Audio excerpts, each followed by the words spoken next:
أعوذ بالله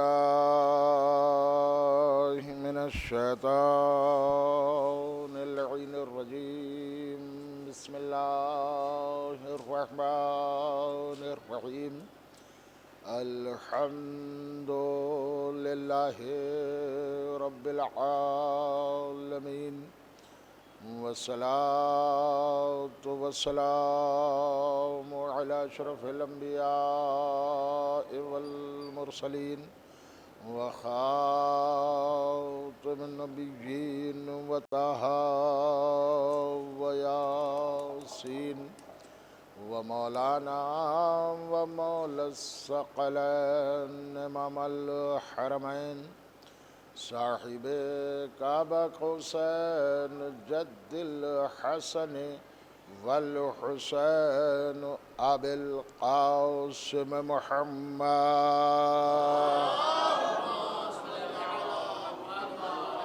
وآلہ اہل بیتہ الطیبین الطاہرین المعصومین المظلومین ولعنة الله على أعدائهم ومنكر فضائلهم وغاصبي حقوقهم أجمعين من الآن إلى قيام يوم الدين.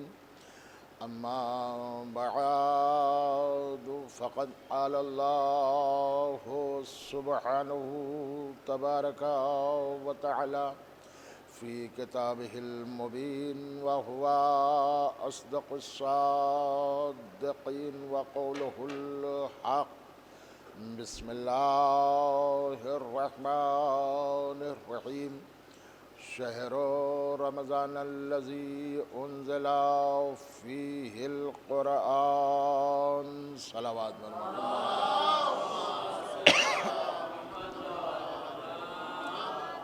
محترم سامعین و برادران ایمانی، عزاداران سید الشہداء، میں نے آپ حضرات کے خدمت میں جس آیت مبارکہ کی تلاوت کی اور اس کا شرف حاصل کیا، یہ قرآن مجید کی بڑی مشہور و معروف آیت کریمہ ہے، جس میں اللہ رب العزت نے نزول قرآن کا ذکر کیا.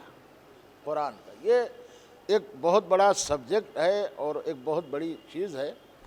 آپ دیکھیں گے کہ ایک بہت بڑے آیت اللہ نے علامہ شیخ عبد علی حویزی نے اپنی تفسیر نور الثقلین میں اس حدیث کو لکھا. امام پنجم علیہ السلام سے پوچھا گیا، امام محمد باقر علیہ السلام سے سوال کیا گیا کہ فرزند رسول تلاوت کے معنی کیا ہے. ہمارے ہاں آپ ہیں، ہم ہیں، ایک عام طور سے تلاوت کے معنی ہے قرآن پڑھنا، یہی تلاوت ہے. قرآن کے معنی، تلاوت کے معنی یہی تو ہے کہ قرآن کی تلاوت کی جائے، قرآن کو پڑھا جائے. لیکن معصوم سے پوچھا گیا کہ فرزند رسول کہ تلاوت کے معنی کیا ہیں، اس کی میننگ کیا ہے؟ تو امام نے فرمایا اس کے 3 معنی ہیں، جب تینوں معنی پورے ہوں گے تب وہ تلاوت شمار ہو. پوچھا گیا فرزند رسول وہ کیا ہے؟ کہا کہ تلاوت کے معنی ہے قرآن کو پڑھنا، اس کو سمجھنا اور اس پر عمل کرنا. یہ ہے قرآن کی تلاوت، یہ ہے قرآن کی بات. امام نے فرمایا قرآن کی تلاوت کے معنی ہے قرآن کو پڑھنا، قرآن کو سمجھنا اور پھر سمجھ کے قرآن پر عمل کرنا. متوجہ ہے؟ تو اس کا مطلب ہے کہ معصوم نے اسی لیے فرمایا جس گھر میں قرآن پڑھا جائے گا وہاں خیر و برکت اور رحمت کے فرشتوں کا نزول ہوگا. یہ پیغمبر نے فرمایا، ہمارے معصوم نے فرمایا. آج آپ دیکھ لیں سب سے زیادہ جو ہم لوگوں کو پریشانی ہے وہ صرف یہی ہے کہ ہم نے قرآن کو اپنے گھروں میں نہیں رکھا. قرآن ہے تو الماریوں کی زینت بنا. آپ غور کریں، رمضان الگ ہے. ارے بھیا محرم میں تو جو شیعہ ہوتا ہے وہ مجلس کراتا ہے، مجلس میں بیٹھتا ہے. بات تو جب ہے جب محرم کے علاوہ بھی مجلسوں میں بیٹھا جائے. توجہ ہے نا بھائی. رمضان محرم میں تو ایک عزا کا سمجھیے، عزا کی بہار ہوتی ہے. ویسے ہی رمضان میں تو قرآن کی تلاوت کی بہار ہے. بات تو جب ہے کہ جب ان 11 مہینوں میں بھی قرآن کی تلاوت کی جائے، قرآن کو پڑھا جائے، قرآن کو سمجھا جائے۔ اچھا ہمارے یہاں چند جگہوں پر قرآن کی بہت ضرورت پڑتی ہے۔ اگر کسی کی شادی ہو اور کہا صاحب دلہن آ گئی، وہ کہا قرآن لائیے، چاہے اوپر سے گرد ہی کیوں نہ پڑی ہو، اب وہ قرآن کے سائے سے گزارا جا رہا ہے۔ وہ کہا صاحب اور کہاں پہ ضرورت پڑتی ہے؟ وہ کہا صاحب دم نکلنے لگا، کہا قرآن لائیے، سورہ یاسین پڑھیے۔ یعنی قرآن کو ہم نے خاص موقعوں کے لیے رکھ لیا ہے۔ توجہ رکھیے گا، ہندوستان کے صدر ڈاکٹر شنکر دیال شرما بہت بڑے صدر گزرے، یہ اردو بہترین جانتے تھے اور شاعری بھی کرتے تھے۔ انہوں نے قرآن کے اوپر ایک نظم کہی، قرآن مجید کے اوپر ایک نظم کہی، نام کیا ہے؟ ڈاکٹر شنکر دیال شرما سبھی جانتے ہوں گے، ہندوستان کے پریزیڈنٹ رہ چکے ہیں۔ انہوں نے کہا، اب میں ان کی بات کو چونکہ وہ ہندی میں ہو انگلش میں اس کے ہوا اردو میں عرض کر رہا ہوں۔ انہوں نے کہا قرآن کو، بھئی توجہ، قرآن کو اللہ نے اس لیے بھیجا تھا۔ کس لیے بھیجا تھا؟ تلاوت کے لیے۔ تو تلاوت میں نے 3 باتیں بیان کر دی ہیں، پڑھنا، سمجھنا، عمل کرنا۔ انہوں نے اپنی نظم میں کہا کہ اللہ نے قرآن کو تو اس لیے بھیجا تھا کہ یہ مردہ ضمیروں کو زندہ کر دے۔ قرآن کو اللہ نے اس لیے بھیجا تھا کہ وہ مردہ ضمیروں کو زندہ کر دے۔ اب دلیل سننا چاہتے ہیں؟ دلیل سنیے۔ قرآن کریم میں سورۃ جن میں پروردگار عالم نے ارشاد فرمایا کہ قُلْ أُوحِيَ إِلَيَّ أَنَّهُ اسْتَمَعَ نَفَرٌ مِّنَ الْجِنِّ فَقَالُوا إِنَّا سَمِعْنَا قُرْآنًا عَجَبًا يَهْدِي إِلَى الرُّشْدِ فَآمَنَا بِهِ۔ میرے رسول کہہ دو، جنوں کی ایک جماعت آئی اور انہوں نے قرآن کو جی لگا کر سنا اور کہا ہم ایمان لے آئے۔ اب آپ چاہے جیسے سنیں، چاہے ہمارے چہرے کو دیکھ کے سنیں، چاہے جیسے اہل بیت کا جملہ ہے، بھئی ہم نے قرآن کو، جنہوں نے کہا ہم نے قرآن کو سنا اور ایمان لیا ہے۔ اما ان سے اچھے تو یہ جنات ہیں کہ وہ سن کے ایمان لیا ہے، تم غدیر میں دیکھ کے ایمان نہ لائے۔ کہاں سن رہے بھائی؟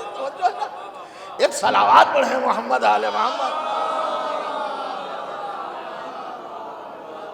سمینا، سنا اور ایمان لیا ہے، اس کا مطلب وہ اچھے ہیں، کم سے کم سن کے تو ایمان لیا ہے۔ یہاں مسلمان غدیر میں دیکھ کے بھی ایمان نہ لائیں، یہاں خالی سنایا نہیں گیا من کن تو، علی کو دکھایا بھی گیا۔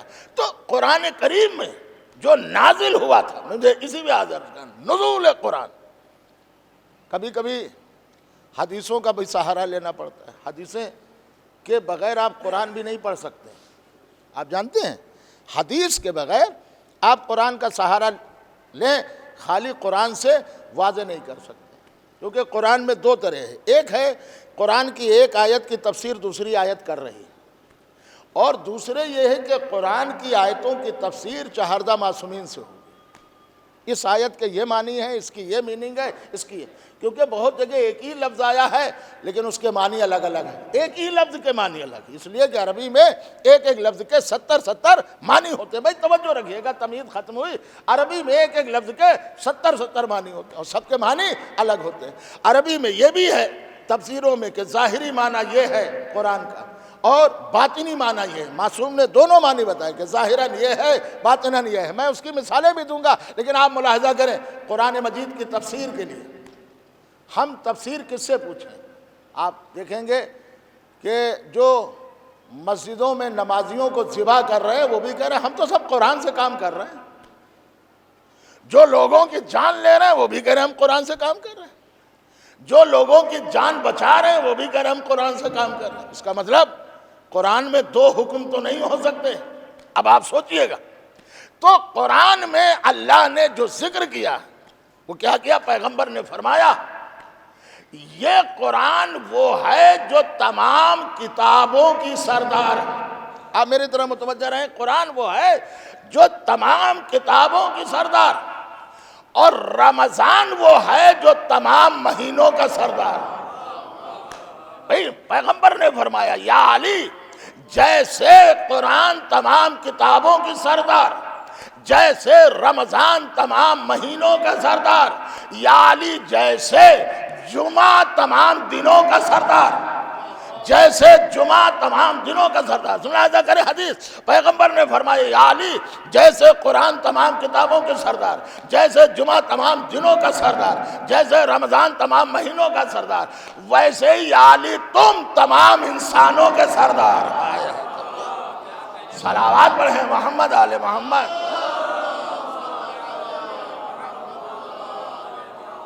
ایک اور بابا سے بلند صلوات پڑھیں مولانا. آگے رہتے ایک اور حیدری صلوات پڑھیں محمد آل محمد.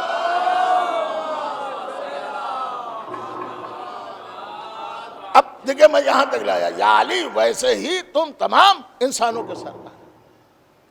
ہزاروں بار آپ نے مجلسیں سنی. میں آپ سے ایک جملہ اور عرض کرنا چاہتا ہوں کہ قرآن کو اس اینگل سے نہ دیکھیے کہ یہ اللہ کی کتاب ہے، اس کو دیکھیے کہ واقعاً یہ معجزاتی کتاب ہے. اگر پیغمبر کے ہاتھوں پر قرآن یہ معجزہ تھا تو کوئی بڑی بات نہیں ہے. پیغمبر کا تو ہاتھ ہی معجزہ تھا. اما اس پہ پتھر آتے تھے تو کلمہ پڑھنے لگتے تھے. یہ ہاتھ پر پتھر آتے تو کلمہ پڑھ لیتے تھے. پیغمبر کا تو وجود ہی معجزہ تھا. یہ سوکھے درخت سے نکلتے تھے تو ہرا بھرا ہو جاتا تھا. پیغمبر اسلام کا دہن بھی تو معجزہ تھا. یہ کھاری پانی میں کلی کر دیتے تو میٹھا ہو جاتا تھا. آپ متوجہ ہوئے تو پیغمبر بنا جائیے، قرآن پہ آئیے. قرآن کریم کا کمال یہ ہے کہ جو نبی کے ہاتھوں پہ معجزہ تھا قرآن، وہی آج بھی ہم گنہگار ہاتھوں پہ بھی قرآن معجزہ. آپ کہیں گے کیسے؟ کل بھی قرآن کہہ رہا تھا اگر مجھ میں شک ہے تو جواب لے آؤ. کل کہہ رہا تھا نا، آج بھی قرآن وہی کہہ رہا ہے کہ اگر شک ہے کتاب الہی ہونے میں تو اس کا جواب لے آؤ. اب شاید آپ دوسرے ملاحظہ کریں، دوسرے زاویے سے سوچیں. قرآن، میں نے قرآن ہی پہ آیت پڑھی ہے. قرآن کریم یہ اپنی جگہ وہ کتاب ہے کہ اللہ نے یہ کہا ہدی للناس، ہم نے انسانوں کے لیے بھیجی، انسانوں کی ہدایت کے لیے. اچھا ہدایت کے معنی کیا ہیں؟ مولانا تشریف فرمائیں. ہم حوالہ نہ دیتے. مولوی انتظار حسین صاحب قبلہ امروہوی، انہوں نے اپنی کتاب ستون صداقت میں لکھا ہے. دیکھیں قرآن کے لیے اللہ نے کیا کہا؟ ہدی للناس، یہ لوگوں کو ہدایت کرنے والے، لوگوں کے لیے ہدایت. مولوی انتظار حسین صاحب قبلہ امروہوی نے اپنی کتاب میں لکھا ہدایت کرنے والی چیزیں تین ہیں. تین چیزیں ہدایت کرنے والی. کون؟ کہتے ہیں ایک کعبہ، ایک قرآن، ایک رسول اللہ. یہ تین چیزیں ہدایت کرنے والی. کعبہ ہدایت کرنے والا، قرآن ہدایت کرنے والا، رسول ہدایت کرنے والا. اب جملہ وہ کہتے ہیں اب جو نبی کے بعد نبی کا وصی بنے، نبی کا جانشین ہو، نبی کا خلیفہ بنے، اس کے لیے واجب و لازم ہے کہ اس کا رشتہ ہدایت کے تینوں ستونوں سے ہو. یعنی اس کا رشتہ رسول اللہ سے بھی ہو، قرآن سے بھی ہو، کعبے سے بھی ہو، رسول اللہ سے بھی ہو، قرآن سے بھی ہو، کعبے سے بھی ہو. اب وہ کہتے ہیں اب اس سے بہتر سمجھنا ہے تو سمجھ لو علی اس ہادی کا نام ہے کہ کعبے میں پیدا ہو کے بتایا، کعبے میں پیدا ہو کے بتایا کہ ہم جانشین و ہادی ہیں. قرآن کی تلاوت کر کے بتایا کہ ہم ہادی ہیں.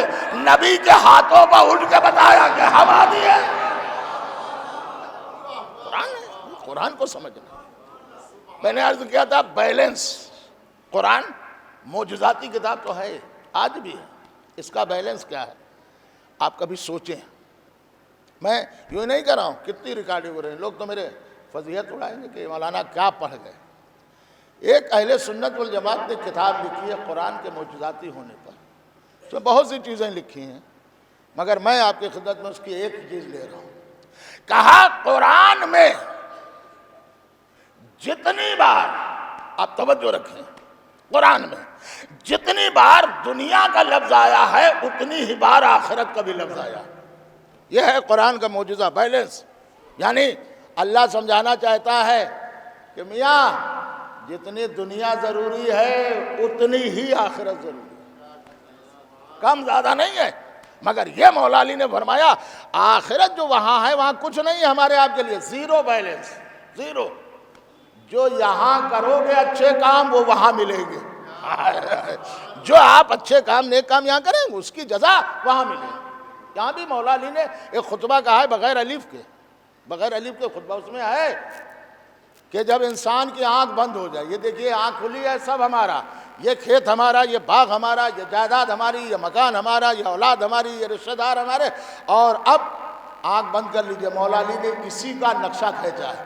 جب آنکھ بند کر لیا تو اب کچھ اس کا نہیں رہا، جو مال تھا اس کے وارث دوسرے ہو گئے، جو مال تھا وہ اس کے وارث دوسرے ہو گئے۔ اب جو اولاد ہے یا اولاد نہیں ہے، کوئی بھی خاندانی کسی کو بھی ملے گا، وہ اس کے وارث ہو گئے، جائیداد کے وارث۔ آئیے آگے تشریف لے، ایک اور صلوات پڑھیں محمد آل محمد۔ ایک اور بآواز بلند صلوات پڑھیں محمد آل محمد۔ ایک حیدری صلوات پڑھیں محمد آل محمد۔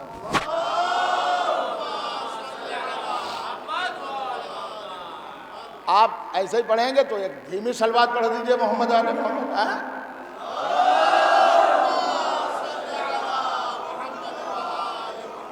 تو سب کچھ ہے آپ کا، لیکن جب آنکھ بند ہو گئی تو پھر اب مولا فرماتے ہیں کچھ نہیں رہا اس کا، مال کے وارث دوسرے ہو گئے، توجہ، جائیداد کے مالک دوسرے ہو گئے، رونے والی بہن بھی ہے، سر پیٹنے والا بھائی بھی ہے، اولادیں بھی ہیں، مگر سب اس پہ رو رہے ہیں۔ جو اس پہ مصیبت پڑ رہی ہے، جو گزر رہی ہے، اسے کاش مولا فرماتے کوئی سمجھ لیتا۔ اس کا مطلب ہے جو دنیا میں کریں گے وہ آپ کو آخرت کا عمل ملے گا، دنیا آخرت۔ انہوں نے لکھا کہ قرآن کریم یہ معجزہ ہے کہ لفظ شہر جتنی بار قرآن میں آیا اسے آپ گن لیجئے گا، میں عرض کر رہا ہوں، کہا پورے قرآن میں لفظ شہر 12 مرتبہ آیا ہے۔ میں عرض کر رہا ہوں سیدھے، کیا ہے؟ میں نے آیت بھی پڑھی، شہر رمضان الذی انزل فیہ القرآن انا انزلناہ فی لیلۃ القدر وما ادراک ما لیلۃ القدر لیلۃ القدر خیر من الف شہر۔ دیکھیں شہر کا لفظ ہے، اب اس کی وضاحت کر دوں، اردو الگ ہے، عربی الگ ہے۔ ہمارے ہاں اردو میں شہر کے معنی ہیں شاہجہاں پور شہر، ہردوئی شہر، شاہ آباد شہر، لکھنؤ شہر، ٹھیک ہے، یہ اردو میں معنی ہوں گے، لیکن عربی میں اس کے معنی کیا ہوں گے؟ منتھ، مہینہ۔ عربی میں شہر کے معنی ہوں گے مہینہ۔ اچھا، تو پھر عربی میں مہینے کے معنی کیا ہوں گے؟ شہر معنی مہینہ۔ تو یہ جو شہر بولتے ہیں، ہردوئی شہر، لکھنؤ شہر، شاہجہاں پور شہر، اس کے معنی کیا ہوں گے؟ کہ اس کے معنی عربی میں مدینہ ہے۔ مدینہ مانے وہ نہیں مدینہ، مدینہ مانے سٹی، مدینہ مانے شہر۔ کہ صاحب کیسے؟ ارے آپ پڑھتے ہیں، آپ معنی ملا لیجئے، خود نبی نے فرمایا انا مدینۃ العلم وعلی بابھا، میں علم کا شہر ہوں، علی اس کا دروازہ ہے۔ مدینے کا نام بھی قرآن میں سورہ احزاب میں موجود ہے، اس کا پرانا نام موجود ہے، یثرب تھا مدینے کا۔ جب پیغمبر اس مدینے میں آ گئے شہر میں تو اس کا نام لوگوں نے رکھ دیا مدینۃ النبی، یعنی پیغمبر کا مدینہ۔ تو عربی میں مدینہ کے معنی سٹی، شہر، اور شہر کے معنی مہینہ۔ اچھا اب آپ توجہ دیں، پورے قرآن میں 12 مرتبہ لفظ شہر آیا ہے، آپ پڑھ لیجئے، بہت بڑے عالم دین نے لکھا۔ اور علامہ سید محمد صاحب قبلہ دہلوی، انہوں نے اپنی کتاب نور العصر میں بھی لکھا، کہا یہ کیا وجہ ہے کہ سورہ توبہ میں اللہ نے ذکر کیا کہ ہم زمین و آسمان کی خلقت سے مہینوں کی تعداد 12 ہے۔ جب سے زمین آسمان کے خلق ہوئے تب سے مہینوں کی تعداد 12 ہے۔ کسی بھی دھرم میں جائیے، کسی بھی لینگویج میں جائیے، مہینے 12 ہی ملیں گے۔ آپ انگلش میں سنتے رہتے ہیں جنوری فروری، آپ ہندی میں آئیے وہاں بھی مہینے 12 ہی ملیں گے، چیت بیساکھ جیٹھ اساڑھ ساون بھادو کوار کارتک اگہن پوس ماگھ پھاگن۔ آپ انگلش میں آئیے، آپ عربی میں آئیے، محرم صفر ربیع الاول ربیع الثانی جمادی الاخر، 12۔ آپ جس زبان میں ایک چھوٹا سا طالب علم ہوں، ایک مدرسے میں تعلیم دیتا ہوں، میرے ذہن میں پتہ نہیں اچانک کیا آیا، میں نے کہا بچوں نیا سال آنے والا ہے 2025، چلو مہینوں کے نام سنو، کیا جنوری، فروری، مارچ، میں نے کہا جنوری کون سا مہینہ؟ کہا پہلا مہینہ، فروری دوسرا مہینہ، مارچ تیسرا مہینہ، بچوں کو پڑھاتے رہے 10واں مہینہ، ہم نے کہا 12واں مہینہ، کہا دسمبر، ہم نے کہا 13واں مہینہ، کہا 13واں آتا ہی نہیں۔ ارے سنیے گا، 13واں مہینہ آتا ہی نہیں۔ اب آپ سنیں گے تو میں نے کہا جب 13واں مہینہ آتا نہیں تو پھر کیسے کریں گے، آگے بڑھیں گے؟ کہا 12 کے بعد پھر پہلا۔ ہائے ہائے توجہ رکھیے گا، 12 کے بعد پھر پہلا۔ اب سید محمد صاحب نے بھی اپنی تفسیر میں لکھا کہ یہ جو قرآن میں اللہ نے 12 مہینوں کا ذکر کیا ہے، اس سے مراد 12 مہینے نہیں ہے بلکہ ہمارے 12 امام نظر آ رہے ہیں۔ صلوات پڑھیں محمد آل محمد۔ اس سے مراد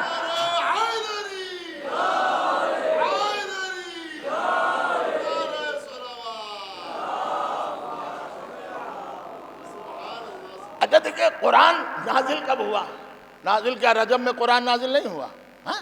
شعبان میں قرآن نازل نہیں ہوا؟ 23 سال تو قرآن ہی نازل ہوتا رہا، لیکن اللہ نے جو قرآن میں ذکر کیا وہ یہی کہا شہر رمضان الذی انزل فیہ القرآن۔ رمضان کا مہینہ وہ ہے جس میں اللہ نے قرآن کو نازل۔ اب علماء اور خطبہ کے سامنے تو غلط بیانی کر کے جا بھی نہیں سکتا، نکل بھی نہیں سکتا، عوام کا مسئلہ ہوتا تو کوئی بات ہے۔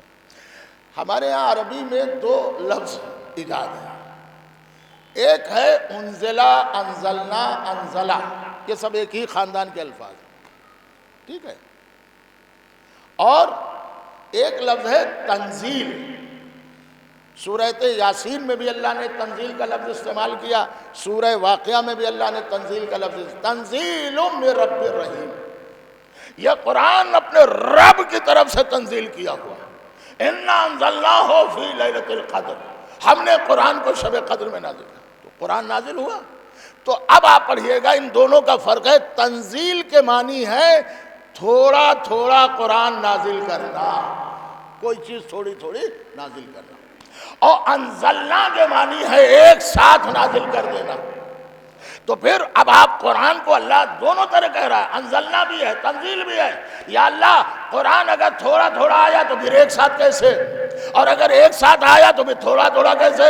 اللہ نے کہا نہیں دونوں طرح آیا۔ میں نے کہا معبود سمجھا دے، آواز قدرت آئی نادان، امت کے لیے 23 سال میں قرآن آیا، آل محمد کے لیے ایک رات میں قرآن نازل ہو گیا۔ صلوات پڑھیں محمد آل محمد۔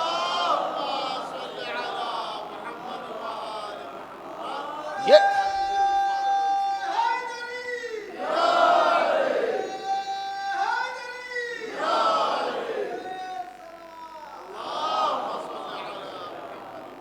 اب ایک سوال آپ سے کر رہا ہوں، قرآن کہہ رہا ہے لیل کا لفظ ہے، شرط ہے، لیل کے معنی ہی رات کے ہوتے ہیں، لیل مانے رات اور یوم مانے دن۔ قرآن میں دونوں لفظ آئے ہیں، مالک یوم الدین، وہاں رات میں حساب نہیں ہوگا، سب دن میں حساب ہوگا، ٹھیک ہے؟ لیکن اِنَّا أَنزَلْنَاهُ فِي لَيْلَةِ الْقَدْرِ، ہم نے قرآن کو شب قدر میں نازل کیا، لیل میں۔ کون سی تاریخ ہے آپ کے یہاں شب قدر؟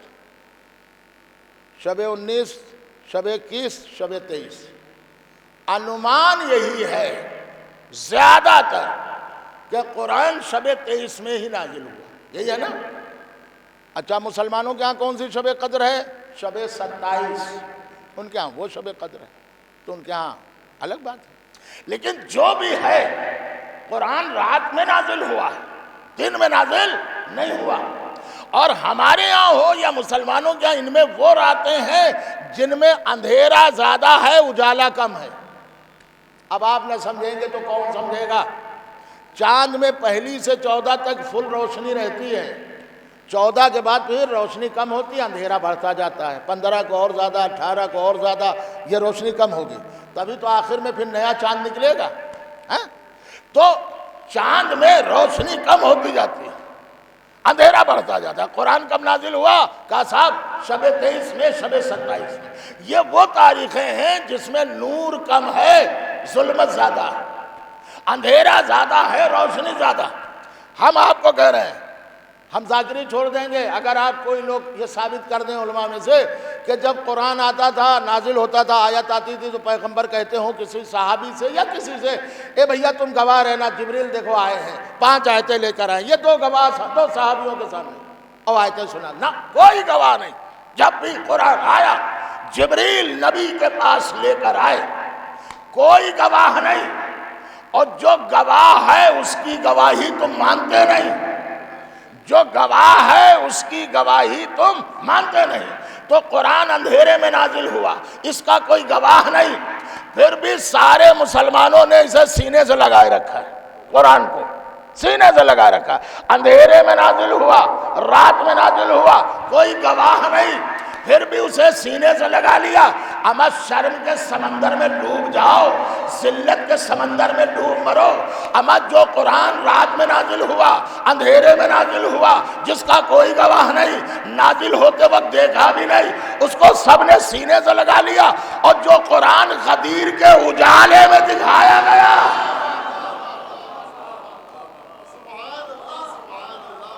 ایک باواز بلند صلوات پڑھیں محمد علیہ۔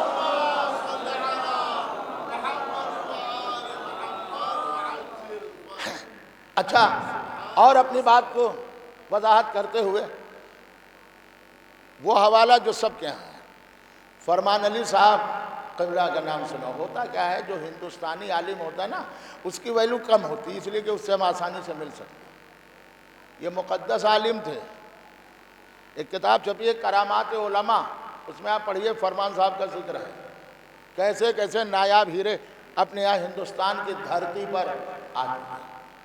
جو حافظ قرآن ہیں یہ دنیا میں شاید اب کوئی پیدا ہوا مجھے نہیں معلوم، لیکن ان کے لیے ملتا ہے کہ قرآن جیسے یہ سیدھا پڑھتے تھے، جو حافظہ کیا تھا اہل سنت کے مدرسے میں پڑھتے، ان کا تمہارے یہاں فرمان علی کوئی حافظ نہیں ہوتا، 6 مہینے میں انہیں قرآن حفظ کیا، 6 مہینے میں، اور عالم یہ تھا کہ جیسے اوپر سے پڑھتے تھے ویسے ہی نیچے سے پڑھتے چلے جاتے۔ بہت سے اس میں جانتا ہوں وہ نماز پڑھاتے ہیں، ابھی کہہ دوں الحمد پڑھیے سب پڑھ جائیں گے، ابھی یہ کہہ دوں کہ ضالین سے الحمد پہ آئیے، ہم کیا سبھی کے لیے سوچنے کا موقع رہے گا، ضالین سے الحمد پہ نہیں آ سکتے، لیکن ان عالم کا کمال یہ تھا کہ جیسے اوپر سے نیچے پڑھتے تھے ویسے ہی نیچے سے اوپر پڑھتے چلے جاتے تھے۔ انہوں نے بھی اپنی تفسیر میں یہ لکھا کہ قرآن میں جو یہ آیت ہے وَالشَّمْسِ وَضُحَاهَا وَالْقَمَرِ إِذَا تَلَاهَا، سورج کی قسم جب کہ روشنی کو پھیلا دے، اور چاند کی قسم جب کہ سورج کے پیچھے پیچھے چلے۔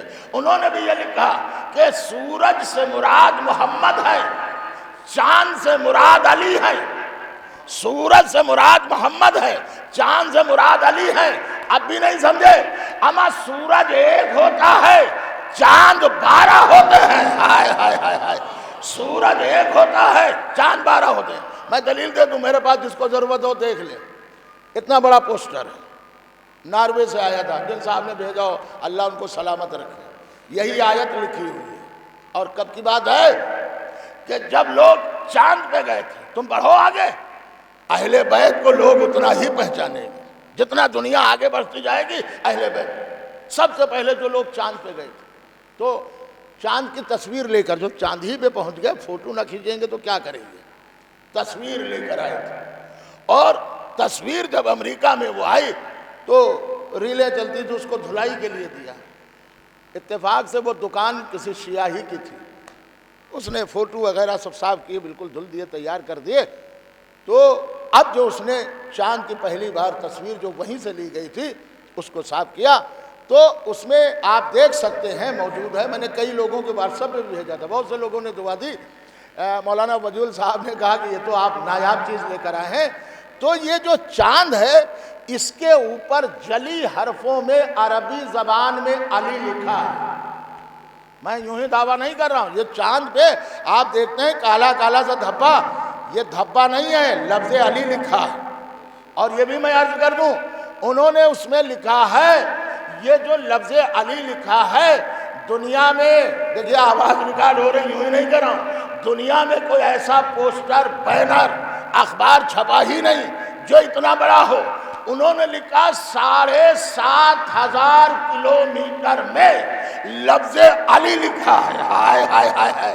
7,500 کلومیٹر میں. اچھا نوحہ شاعر شعرا یوں نہیں کہہ دیتے ہیں ہم چاند پر حسین کا غم لے کے جائیں گے. دیکھیں ہے نا.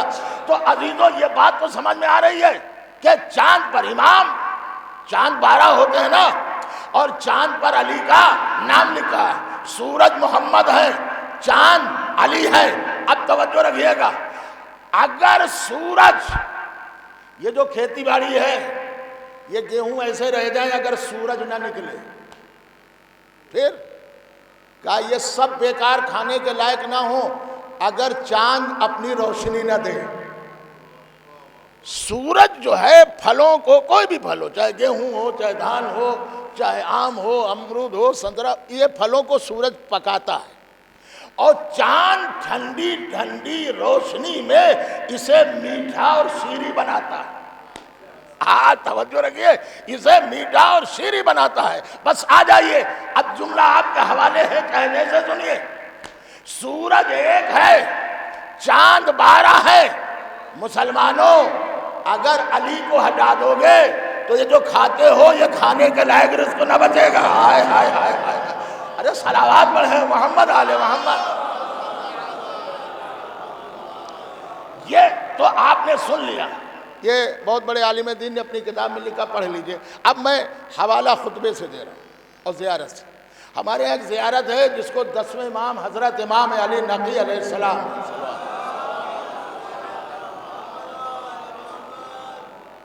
نے زیارت جامع کبیرہ. پھل میٹھا نہیں ہو سکتا جب تک چاند اپنی روشنی دھیمی دھیمی ان پھلوں تک نہ پہنچے. ذہن میں رہے. اس میں زیارت آپ پڑھیے گا. زیارت کے لیے یہ حکم ہے، میں عرض کر دوں، کوئی بھی زیارت سبھی پڑھتا ہے، زیارت عاشوراء، زیارت وارثہ وغیرہ، کوئی بھی زیارت ہے آپ پڑھ لینا، نیت کر لیجئے. یہ زیارت ایسے نہیں، اس کے لیے حکم ہے کسی بھی معصوم کی قبر پہ زیارت پڑھی جا سکتی. یہ 10ویں امام سے ہے، زیارت جامع کبیرہ. اور جب زیارت آپ پڑھیے تو سب سے پہلے آپ کیا کہیں گے؟ اس میں یہ بھی لکھا ہے سب سے پہلے کہیے، ڈائریکٹ زیارت نہیں پڑھی جاتی ہے. آپ 34 مرتبہ کہیے اللہ اکبر اللہ اکبر. جیسے مثلا امام حسین کا روضہ آ گیا یا مولا علی کا روضہ یا 8ویں امام کا روضہ، تو آپ پڑھیے اللہ اکبر 34 بار. پھر الحمدللہ الحمدللہ 33 بار. پھر سبحان اللہ 33 بار. پھر یہ دعا بھی لکھی نیچے پڑھیے، اشہد ان لا الہ الا اللہ وحدہ لا شریک لہ واشہد ان محمدا عبدہ ورسولہ اللہم صلی علی محمد وآلہ. اب زیارت پڑھیے. کیوں؟ وہ کہا کہ اس زیارت میں ایسے جملے ہیں، ایسے سینٹنس ہیں کہ اگر آدمی دماغ میں بٹھا لے گا تو یہ کہے گا اللہ ہے ہی نہیں. سب یہی آل محمد ہے. لہذا وحدت سے کٹ نہ جائے، لہذا پہلے ہی وحدت کی تعریف کرا دی گئی. کہو اللہ اکبر الحمدللہ سبحان اللہ اشہد ان لا الہ الا اللہ. اب آپ سمجھے، وحدت ہٹنے نہ پائے، ورنہ یہ زیارت پڑھ کے ایسے جملے ہیں کہ جس سے انسان وحدت سے کٹ جائے. لہذا اس زیارت کے جملے ہیں، اے اہل بیت رسالت، اے اہل بیت. زیارت کے جملے کہیں ڈھونڈنے کی چیز تو نہیں ہے. اے اہل بیت رسالت، توجہ، تم ہی تو وہ ہو. اے اہل بیت رسالت، تم ہی تو وہ ہو کہ تمہاری وجہ سے اللہ نے دریاؤں میں روانی عطا کی ہے. اہل بیت رسالت، تم ہی تو وہ ہو کہ تمہاری وجہ سے اللہ نے دریاؤں میں روانی عطا کی ہے. اے اہل بیت رسالت، تم ہی تو وہ ہو کہ تمہاری وجہ سے اللہ نے سمندروں میں وجدانی عطا کی ہے. اے اہل بیت رسالت، تم ہی تو وہ ہو کہ تمہاری وجہ سے اللہ ہواؤں کو چلاتا ہے. اہل بیت، تمہاری وجہ سے سورج چمکتا ہے. تمہاری وجہ سے اہل بیت چاند میں روشنی ہے. ہائے ہائے ہائے ہائے. اب چاہے چاند کی روشنی کا ہو، چاہے علی کا نور کا ہو، ہائے ہائے ہائے. اہل بیت رسالت، تمہاری وجہ سے دریاؤں میں روانی ہے، سمندروں میں وجدانی ہے، سورج میں چمک ہے، چاند میں روشنی ہے. آگے فرماتے ہیں اگر اہل بیت نہ ہوتے، اب یہ تو ہے، اگر نہ ہوتے تو درختوں میں ہریالی نہ ہوتی، اہل بیت اگر تم نہ ہوتے تو درخت ہوتے مگر پھل ہی نہ ہوتے. ہائے توجہ, درختوں میں ہریالی نہ ہوتی, اہل بیت تمہارے بغیر چاند میں روشنی ہی نہ ہوتی, سورج میں چمک ہی نہ ہوتی. اہل بیت اگر تم نہ ہوتے. اب دیکھیے کتنی تعریف کرتے جا رہے ہیں, ساری چیزوں کے نام لیے, میں نے تو چند چیزوں کا نام لیا, ساری چیزوں کا. اہل بیت یہ سب تمہاری وجہ سے. اب اس زیارت کے جملے کو مولا علی کا خطبہ ملا دو, بات تمام ہو جائے. مولا علی نے خطبہ کہا یہ اس وقت جب سلمان آئے ہیں کہ مولا آپ کی خلافت لے لی گئی, حکومت چلی گئی, فدق چلا گیا, سب کچھ چلا گیا, یا علی آپ اٹھیے. اس وقت مولا علی نے طویل خطبہ دیا جس میں آپ نے فرمایا اے سلمان سنو, میں چاہوں تو سورج میں روشنی ہو.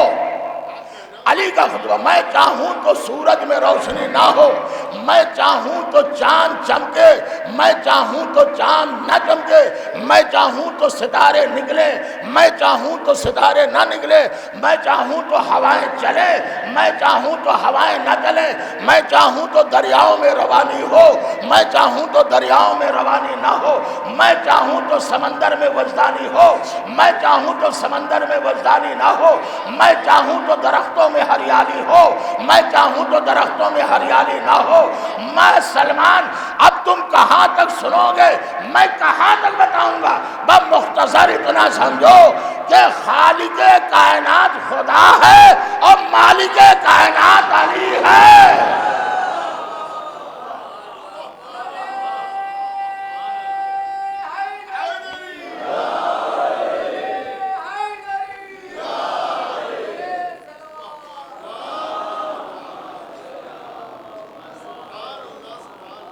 اس کا مطلب دیکھیے دنیا تیزی سے بڑھ رہی ہے, تیزی سے آگے بڑھ رہی دنیا, اور جتنی دنیا آگے بڑھ رہی ہے کہیں نہ کہیں سے اہل بیت کا کردار کھل کر آ رہا ہے.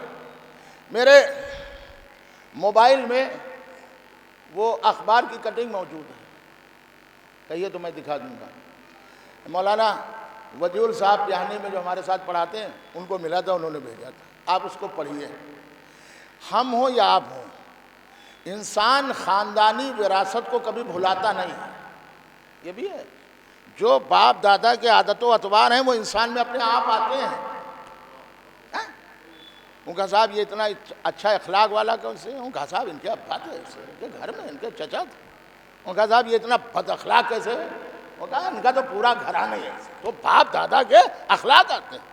ارے مرثیوں میں بھی کہا گیا ہے کہ کیوں نہ ہوتے عباس مثل علی, شیر کا بچہ شیر ہوتا ہے. تو ظاہر سی بات ہے عادت و اتوار, کیوں نہ ہوتے عباس مثل علی, شیر کا بچہ شیر ہوتا ہے. تو اس اخبار میں وہاں نکالا گیا کہ پاکستانی ٹیم ہار گئی میچ, تو وہاں جو کیپٹن تھا اس نے ایک میٹنگ کی اور پاکستان کے چنے ہوئے لوگوں کو بلایا.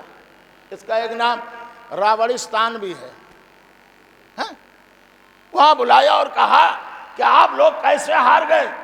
انہوں نے کہا کہ ہم تھوڑا بھاگنے میں جو رن بنا رہے تھے اس میں آؤٹ ہو جاتے تھے, رن آؤٹ.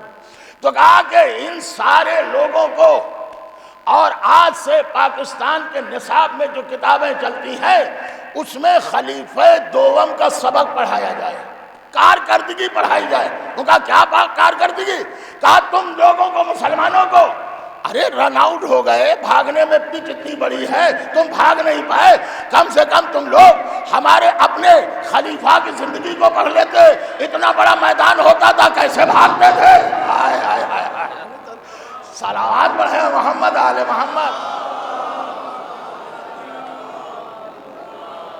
تو یہ یاد رکھیے جو جیسا ہوتا ہے اس میں وراثت ویسے ہی آتی ہے. تو ان کو بھاگنے ہی پہ ناز ہے, اور جب بھاگنے پہ ناز تھا لہذا آج تک وہ چیز چلی آ رہی. اب میں ایک جملے کی طرف توجہ اور مسائل پہ آ رہا ہوں. دیکھیے قرآن میں یہ مجلسوں کو آپ گاؤں کے حساب سے نہ سنیے, گاؤں میں مجلسیں ہو رہی ہیں, ان مجلسوں کا معیار چاہے شہر ہو, چاہے گاؤں ہو, چاہے جنگل ہو, چاہے صحرا ہو, معیار یہ ہے جو میں نے معتبر کتابوں میں پڑھا ہے کہ ملائکہ بھی اس مجلس میں آتے ہیں. میں نے کہیں نہیں پڑھا, ملائکہ آتے ہیں اس مجلس میں اور معصومین بھی آتے ہیں. لہذا یہاں آنکھیں کھول کر اور دل دھڑکتا ہوا ہو فضائل علی کو لیجئے. خالی فضائل سننا عبادت نہیں ہے, سن کے خوش ہو جانا یہ بھی عبادت ہے. فضائل سن کے خوش ہو جانا یہ بھی عبادت ہے, خالی فضائل سننا عبادت نہیں ہے. معصوم نے فرمایا, اب میں نے عرض کیا کہ ہمارے ہاں ظاہری تفسیر و باطنی تفسیر. معصوم نے فرمایا کہ اگر علی کی, پیغمبر نے فرمایا اگر مولا علی کی, میرے بھائی علی کی ایک فضیلت سن کے تمہارا دل خوش ہو جائے تو پیغمبر نے فرمایا میں ضامن ہوں اس کے 25 گناہ معاف ہو جائیں. علامہ راحت حسین صاحب گوپال پوری انہوں نے اپنی تفسیر میں لکھا. تو کم سے کم جب علی کا نام فضائل میں آئے تو آپ کا چہرہ مسکرانے لگے. ایسا نہ ہو کہ چہرے پہ کوئی, بھائی ظاہر سی بات ہے اگر آپ کو کوئی موتی مل رہا ہے اور پھر بھی آپ خوش نہیں تو کیسے خوش ہوں گے.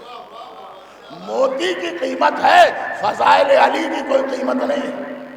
تو قرآن میں دو طرح سے تفسیر ہے, ایک ہے ظاہری تفسیر اور ایک ہے باطنی تفسیر. یہیں پہ بات ہو رہی تھی. اب ظاہری تفسیر کیا ہے اور باطنی تفسیر, میں اپنے دو جملوں میں, قرآن کا ایک ظاہر ہے اور ایک باطن ہے. مولا علی نے نہج البلاغہ میں فرمایا ان القرآن ظاہر و انیق و باطن و عمیق. ایک قرآن وہ ہے جس کا ظاہر خوبصورت ہے, جس کے باطن میں علوم کی گہرائیاں. اس کا مطلب قرآن کا ظاہر بھی ہے اور قرآن کا باطن بھی ہے, ظاہر بھی ہے اور باطن بھی ہے. تو انہوں نے لکھا کہ قرآن کی ظاہری تفسیر میں عرض کر رہا ہوں, ملاحظہ کریں. اللہ نے قرآن میں کہا یا آدم اسکن انت و زوجک الجنہ, اے آدم تم اور تمہاری وائف, تمہاری بیوی حوا دونوں جنت میں رہو, کھاؤ پیو سب کچھ کرو. ہذہ الشجرہ, اس درخت کے پاس نہ جانا, فتکون من الظالمین, ورنہ نقصان اٹھانے والوں میں سے, گھاٹا اٹھانے والوں میں سے ہو جاؤ.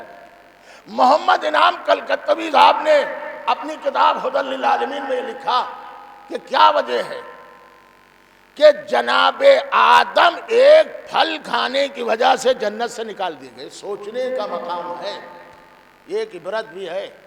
جناب آدم نبی ہیں, معصوم ہیں, ابو البشر ہیں اور تمام انسانوں کے باپ ہیں. ایک پھل کھا لیا, انہوں نے کہا کیا وجہ, سوچئے. ہم پھل کھانے سے کوئی جنت سے نکال دے گا؟ کسی کے آپ مہمان ہو اور منع کرے وہاں نہ جانا, چلے گئے تو کیا جنت سے, گھر سے نکال دے گا؟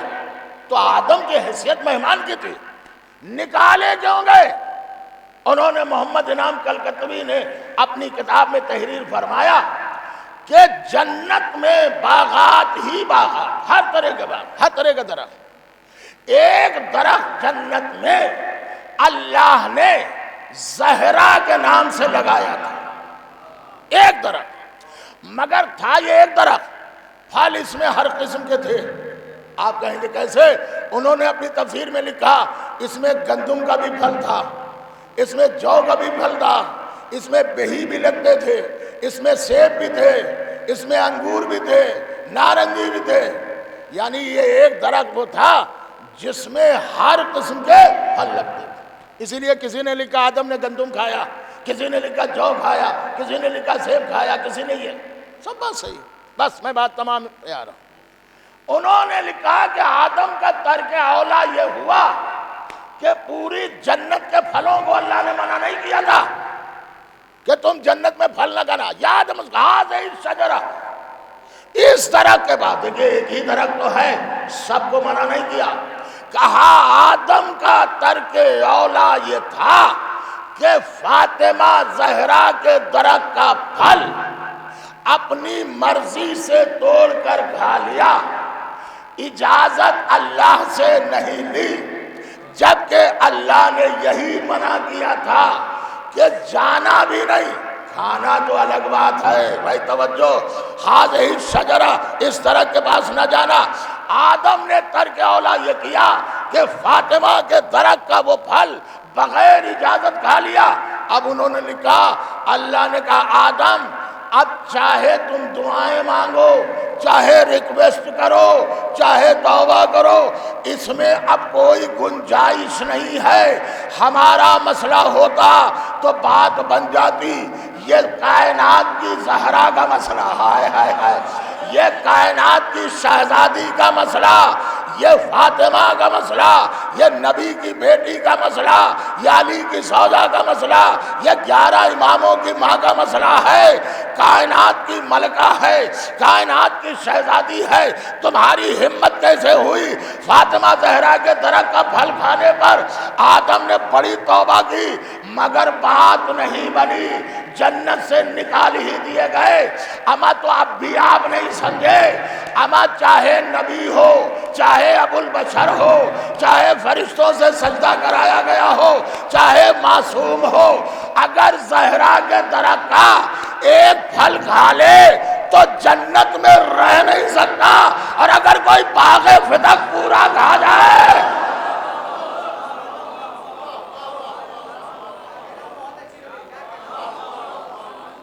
صلوات پڑھیں محمد آل محمد۔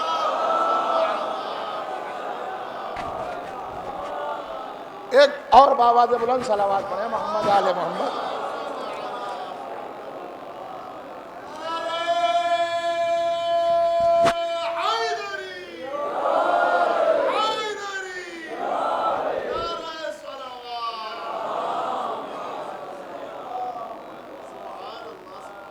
ہماری حیثیت قسم خدا کی ہم کیا بتائیں؟ ہم بھائی دیکھیے اعتراض کے ہم جواب تو دے دیتے ہیں، ہم لڑنے نہیں جاتے، تمہارا کیا؟ ہمارے ہاں جمعے میں لوگ آتے ہیں، اس میں اکثر دیکھیے ہے کیا، عالم سے لڑائی کا مطلب نہیں ہے، کرو تم خوب بدعتیں کرو، ہم سے کیا، ہمارا کام صرف بتانا ہے۔ نہیں مان رہے ہو جاؤ، نہیں مان رہے ہو تو جاؤ، مگر ہمارا کام بتانا ہے۔ اسی الوداع جمعے کے بعد ہمارے پاس ایک صاحب آئے، کہا مولانا ہم کو تو فلاں مولانا نے بتایا ہے، فلاں صاحب نے، کہ عید کے دن مولا علی کا 10واں ہے، لہذا ہم تو بھائی کپڑے نئے نہیں پہنتے۔ میں نے کہا کوئی بات نہیں، سادے کپڑے پہن لیجیے، ہو جائے گی، اس میں کون سی بڑی بات ہے، کپڑا پاک ہو کوئی بات نہیں، ہو جائے گی۔ وہ کہا ہم کالے کپڑے پہنیں گے۔ میں نے کہا یہ کس بات میں؟ وہ کہا کہ عید کو مولا علی کا 10واں ہے۔ میں نے کہا دیکھیے یہ کامن سی بات ہے، اگر کسی کے ہاں کوئی انتقال ہو جائے، مثلا 25 رمضان کو انتقال ہوا، تو اس کے گھر والے اس سال تو عید نہیں منائیں گے، کامن سی بات، ہمارے گھروں میں یہی ہے نا، نہیں منائیں گے۔ ایک سال ہو سکتا اور نہ منائیں، لیکن دوبارہ تیسرے سال پھر منا لیں گے۔ میں نے کہا اس کا ثبوت ہے، اگر بات 10ویں تک ہوتی تو ہمارے اور آپ کے 8ویں امام حضرت امام علی رضا علیہ السلام، جب مامون نے کہا کہ فرزند رسول آج عید کی نماز آپ ہی پڑھا دیجئے، تو امام کو کہنا چاہیے تھا ارے ہمارے جد کا 10واں ہے، ہم کہاں پڑھاتے ہیں، ہم کہاں کریں۔ تو امام نے لباس پہنا اور نبی کا ماما، نبی کی قبا، نبی کی رضا اور نبی کا عصا، صلوات پڑھیں محمد آل محمد۔ آئیے تشریف لائیں، آئیے ایک اور بآواز بلند صلوات پڑھیں محمد آل محمد۔ سن رہے میرے بھائی، ہم کو لڑائی جھگڑے سے نہیں، یہ سب لباس پہنا، نبی کی رضا، یہاں تک کہ نبی کا عصا لیا اور چلے جہاں پہ مسجد نماز ہوتی تھی عید کی۔ اب جب یہ سن لیا کہ رسول اللہ کے فرزند نماز پڑھا رہے ہیں، یہ شور ہو گیا، رسول اللہ کے فرزند نماز پڑھائیں گے امام رضا، تو کتابیں یہی کہتی ہیں کہ عورتیں چھتوں پر کھڑی تھیں، مردوں کا ایک جام لگا ہوا تھا، امام کی شکل دیکھنے، امام کی شکل نہیں ہے، رسول اللہ کے چہرے کی زیارت کرنا، مجمع۔ اب یہ تاریخ کہتی ہے کہ ہر طرف سے آوازیں آ رہی تھیں، یا ابن رسول اللہ، یا ابن رسول اللہ، مرحبا، کیا کہیں۔ تو اتنا مجمع، عورتیں، مرد، مخبر نے CID نے خبر دی کہ مامون اگر امام رضا نے نماز پڑھا دی تو تیری حکومت چلی جائے گی، پبلک جنتا اتنی ساتھ میں ہے۔ فوراً اس نے، اب یہ آدھے راستے پہ پہنچ چکے ہیں نا، تو اس نے خبر بھجوائی مولا آپ زحمت نہ کریں، آپ آ جائیے واپس، میں پڑھا دوں گا۔ دوسرا ہوتا تو پبلک کو دیکھ کر، رعایا کو ساتھ میں دے کر آگے بڑھ جاتا، نہیں ہم ہی پڑھائیں گے۔ مگر یہ ہے جو حکومت کو ٹھوکروں میں رکھتے ہیں، حکومت ان کی ٹھوکروں کا نام ہے، ان کی ٹھوکروں کا نام۔ آپ پلٹ آئے، اجی امام نے 10واں کیوں نہیں منایا؟ اب میں نے ان سے دوسرا جواب دیا، میں نے کہا یہ ہمارے 14 معصوم ہیں، ان میں ایک معصوم زندہ ہے، 13 معصوم دنیا سے گئے۔ 13 معصوموں میں صرف مولا حسین کا تیجا ہے، 10واں ہے، 20واں ہے، 40واں، یہ منایا جاتا ہے۔ باقی کسی امام کا نہ تیجا ہے، نہ 10واں ہے، نہ 20واں ہے، نہ 40واں کا۔ میں نے اس کے 2 ریزن، اگر ہر امام کا تیجا 10واں، 20واں، 40واں ہوتا تو ہم آپ کو کوئی سال میں صحیح تاریخ ہی نہ ملتی، کوئی صحیح نہیں، ارے اس میں ان کا تیسرا۔ میں نے کہا دوسری بات یہ ہے، آپ ملاحظہ کریں، دوسری بات ہے تو 3-4 باتیں، دوسری بات میں نے کہا یہ ہے کہ اگر ہم تیجا کریں اور ظاہر سی بات 10واں 20واں منائیں تو کھل کے بولیے گا، جن کو معلوم ہے، نہیں معلوم ہے تو سر جھکا لیں۔ 3 رجب کو شہادت ہے کہ نہیں ہے؟ بولیے 3 رجب کو کس کی شہادت ہے؟ ہمارے اور آپ کے 10ویں امام حضرت امام علی نقی علیہ السلام۔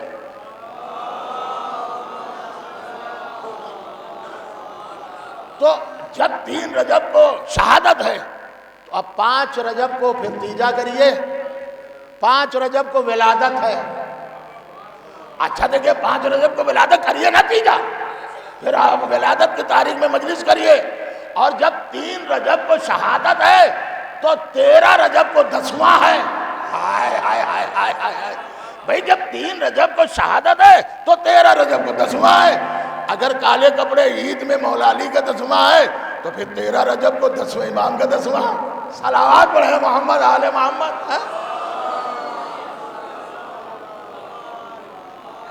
میں نے کہا آپ بہکانے میں نہ آئیں، عوام کو، جنتا کو بیوقوف نہ بنائیں۔ جو شریعت کا سسٹم چل رہا ہے اسے چلنے دیں، اپنی منمانی نہ کریں۔ بازی تو یاد رکھیے گا، یہ ہمارے علماء کا احسان ہے کہ 1400 سال کے بعد دین آپ تک محفوظ پہنچا دیا۔ آپ کہیں گے کیسے؟ کیا سمجھ رہے ہیں؟ یہ کوئی آج کا ظلم ہے؟ ہمارا ظلم ہے کچھ بھی نہیں ہے۔ ہم کہہ رہے ہیں لا فلسطین میں ظلم ہو رہا ہے، مگر اخبار لکھ رہے ہیں، لوگ احتجاج کر رہے ہیں۔ پڑھیے تاریخ آپ اٹھائیے۔ جناب زید کو جب شہید کیا گیا، میں پہلا جملہ لے کے چل رہا ہوں، جناب زید کو سر کاٹا گیا، لباس اتارا گیا، پہلے انہیں دفن کیا گیا تھا، میں وہاں سے ہو کے آیا ہوں، نہر کو روک کر دفن کیا، ان کی لاش کو CID کے ذریعے سے نکلوایا گیا، درخت پہ چڑھایا گیا، کفن نکال لیا گیا، اور 3 سال تک ان کی لاش درخت میں لٹکی رہی بغیر کفن کے۔ مکڑی نے ان کی لاش پر جالا تن دیا تھا، سر دارالامارہ پہ لٹکا رہا۔ 3 سال کے بعد یہ حاکم کا آرڈر ہشام بن عبد الملک آیا کہ ان کی لاش کو اتارا جائے اور ان کی لاش کو جلا دیا جائے، راکھ کو ہوا میں اڑا دیا جائے۔ لاش کو 3 سال کے بعد اتارا گیا، لاش کو جلایا گیا، اور لاش کے بعد اس راکھ کو ہوا میں اڑایا گیا۔ اب سنیے گا، پہلا مرثیہ جو ان کی مظلومیت پر کہا گیا وہ جناب کمیت شاعر تھے۔ پہلا مرثیہ امام حسین کی مظلومی کے بعد پہلا مرثیہ کہا گیا۔ کہا یہ بھی کوئی ظلم ہے؟ اگر ظلم دیکھنا ہو تو زید پہ دیکھ لو، جن کے لاش کو کفن بھی لاش سے اتار لیا گیا، اور میں مصائب نہیں پڑھ رہا ہوں، جن کو لاش کو جلا دیا گیا، راکھ کو ہوا میں اڑا دیا گیا۔ یہ پہلے شعر کہے، کس کے لیے کہے؟ ظلم کے خلاف تو کہے میاں۔ حکم دیا حاکم نے، کون شاعر ہے؟ کہا وہ کمیت ہے، بلایا جائے۔ کہا ان کی زبان کھچوا دی جائے اور انہیں فوراً قتل کر دیا جائے، تاکہ لوگوں کو معلوم ہو جائے جو ہمارے ظلم کے خلاف بولتا ہے اس کا انجام یہی ہوتا ہے۔ آپ اندازہ کریں، جو ظلم کے خلاف زبان کھولتا ہے اس کا انجام یہی ہوتا ہے۔ آپ سمجھے؟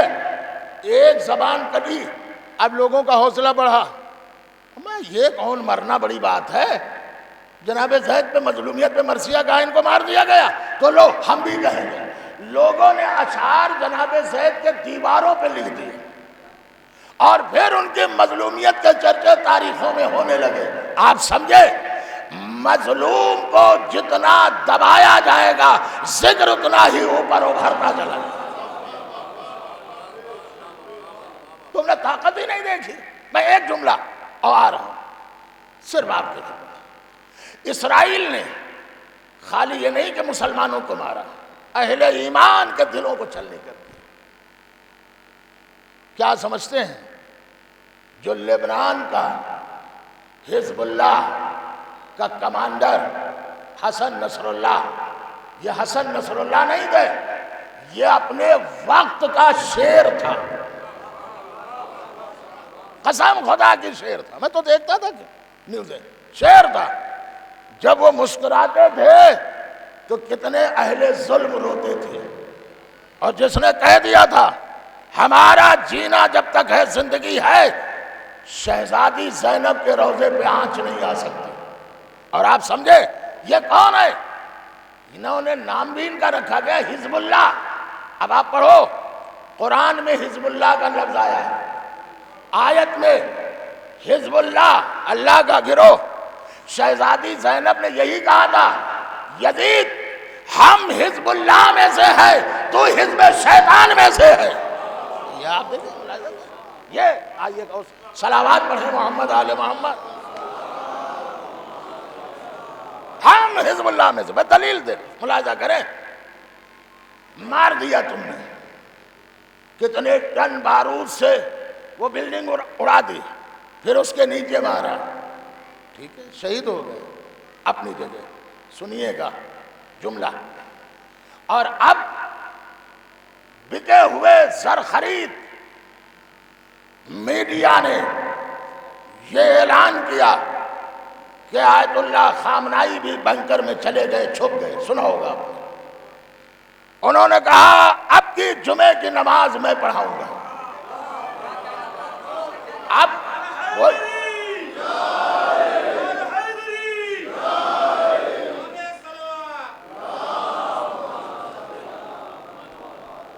کی میں پڑھاؤں گا۔ کیوں اعلان کیا؟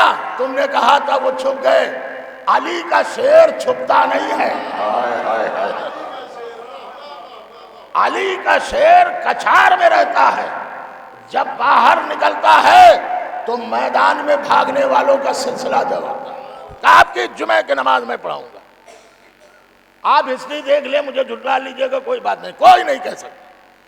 تاریخ میں نے ابھی تک اتنا بڑا جمعے میں مجمع نہیں دیکھا۔ یہ کیوں اعلان پہلے کرایا؟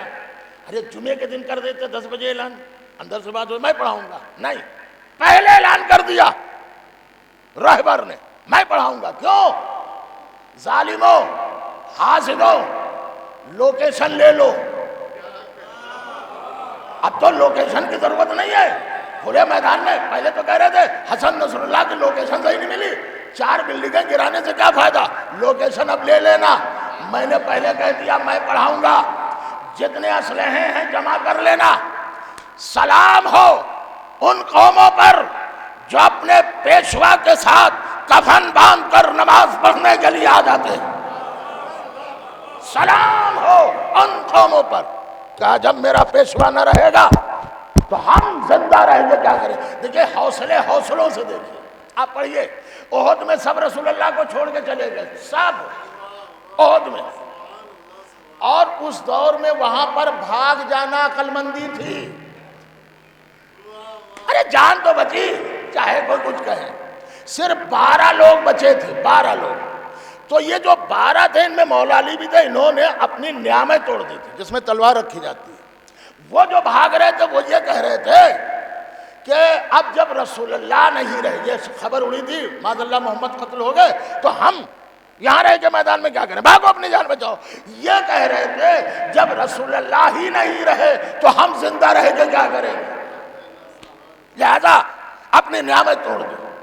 اور اب جو جنگ کی اور تاریخ کہتے مولا علی نے جو جنگ کی اور دور سے نبی نظر آ گئے اور کافر قریب پہنچ گئے تھے، پتھر مار رہے تھے، نبی نے جو آواز دی تھی مولا علی قریب پہنچ گئے اور چاروں طرف سے کافروں کو ہٹا کر کافروں کو دور بھگایا۔ بھائی جملہ سنیے گا، اور فوراً نبی کو کاندھے پہ اٹھایا۔ خبر کیا اڑی تھی کہ محمد قتل ہو گئے، کاندھے پہ اٹھایا احد کے میدان میں، کہا کون کہتا ہے محمد قتل ہو گئے؟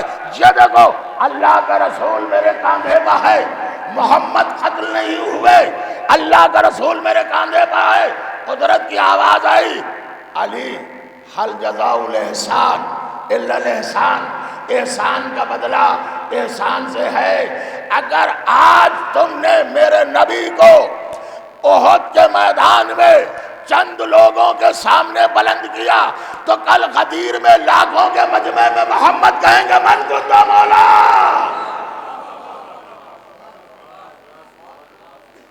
اعلان کر دیا، اور اب جمعے کی نماز کروڑوں کا مجمع، بھائی دیکھا ہوگا آپ نے، کرو دنیا کا کوئی علاقہ، کوئی سیاسی لیڈر ایسا نہیں جو ان کا بیان سن نہ رہا ہو، میڈیا سیڈیا جتنے ہیں۔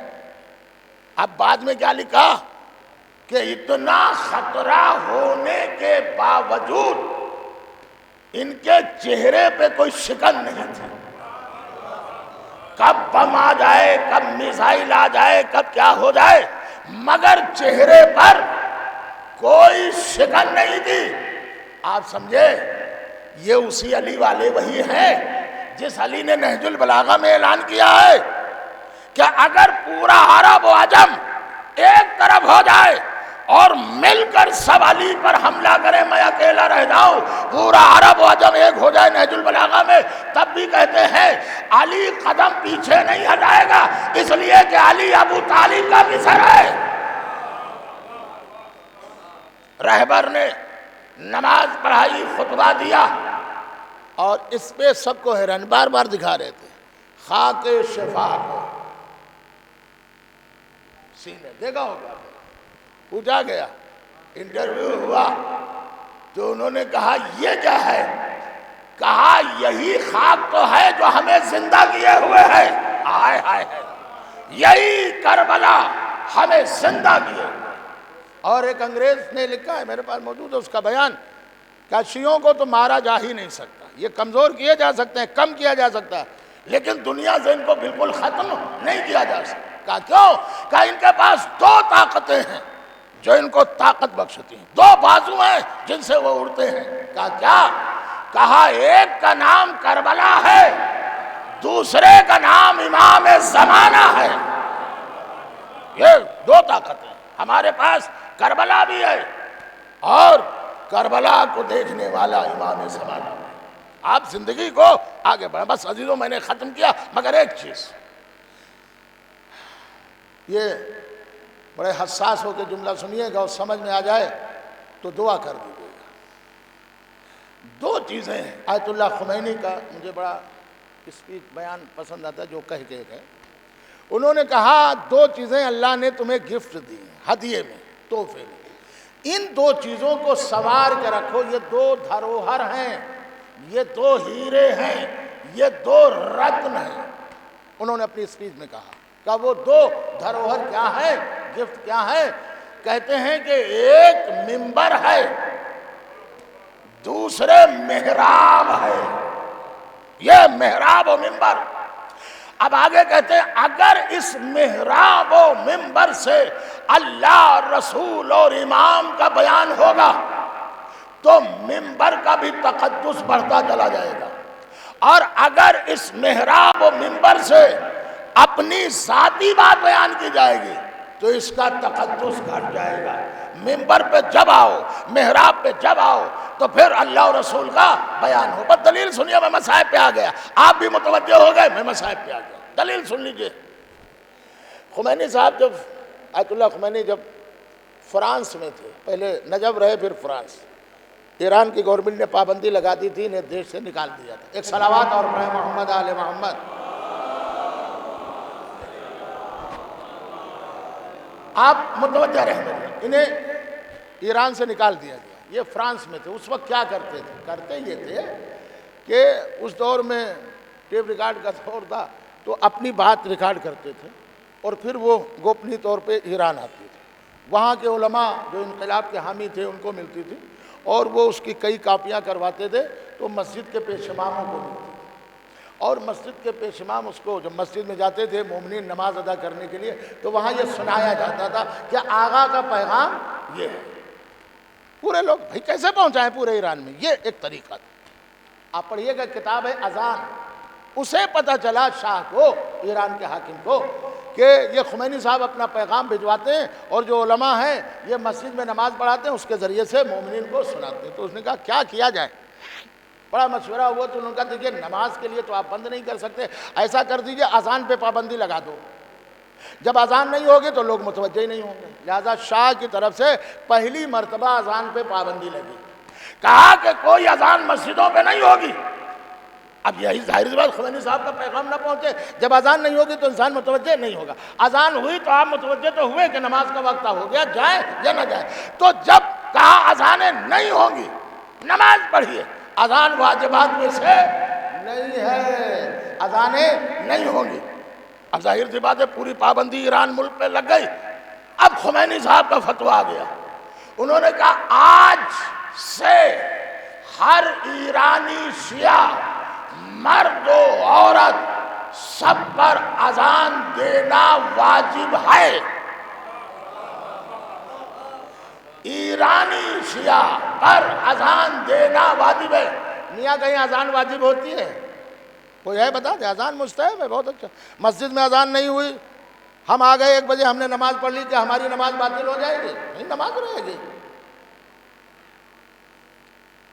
کیا زیادہ وقت ہو گیا ہے؟ بھیا صلوات پڑھے محمد آل محمد.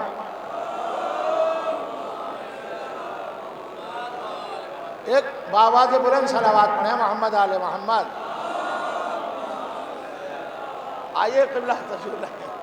ایک اور بآواز بلند صلوات پڑھے محمد آل محمد. آئیے. ایک اور بآواز بلند صلوات پڑھے محمد آل محمد. ایک قبلہ کی آمد پہ بآواز بلند صلوات پڑھ دے محمد آل محمد. میں نے حوالہ دے دیا، کتاب کا نام اذان، تو بہت بڑے عالم دین نے ایرانی کے لکھے ہے. انہوں نے کہا آیت اللہ خمینی نے کہ آج سے اذان واجب. اب انہوں نے کہہ دیا اب وقت اذان آ گیا. شاہ کا منشا یہ تھا کہ اذانیں نہیں ہوں گی تو لوگ متوجہ نہیں ہوں گے. آپ سمجھ جائیں تو ٹھیک ہے، نہ سمجھے تو یہ آپ کی مرضی ہے. آج سے نہیں، یہ ہزاروں سال کی بات ہے. بھائی توجہ، آج سے نہیں، یہ ہزاروں سال سے بات چلی آ رہی ہے کہ ہر ظالم کو جو ڈر لگتا ہے وہ اذان سے ڈر لگتا ہے. چاہے ایران کا ظالم ہو، چاہے ہندوستان کا ظالم ہو، ہر ظالم کو اذان سے ڈر لگتا ہے. اور یہی بات ہمارے اور آپ کے چوتھے امام حضرت امام زین العابدین علیہ السلام طنز میں کہا تھا کہ آپ ہارے ہیں کہ جیتے ہیں امام سے، چوتھے امام سے. تو امام بتاتے کہ ہم کربلا میں جیتے اور یہ ہوا اور وہ کچھ نہیں. شارٹ میں بتا کہا آپ واقعی کربلا میں ہارے ہیں کہ جیتے ہیں؟ تو چوتھے امام نے جواب دیا کہ بھائی ذرا ٹھہر جا، وقت اذان آ جانے دے. اگر مسجدوں سے اذانوں کی صدائیں آنے لگے تو سمجھنا ہم جیت گئے. اگر مسجدوں سے اذانوں کی صدائیں آنے لگے تو سمجھنا ہم جیت گئے، اور اگر مسجدوں سے اذانوں کی صدائیں نہ آئے تو سمجھنا ہم ہار گئے. اب آپ سمجھے، اب جو یہ اذانوں کی صدائیں ہر وقت مؤذن دیتے ہیں ہر مسجد میں ہر نماز کے لیے، جو اذانوں کی صدائیں آتی ہیں یہ اذانیں نہیں ہیں، یہ فتح حسینی کے نعرے ہیں جو بجتے ہیں.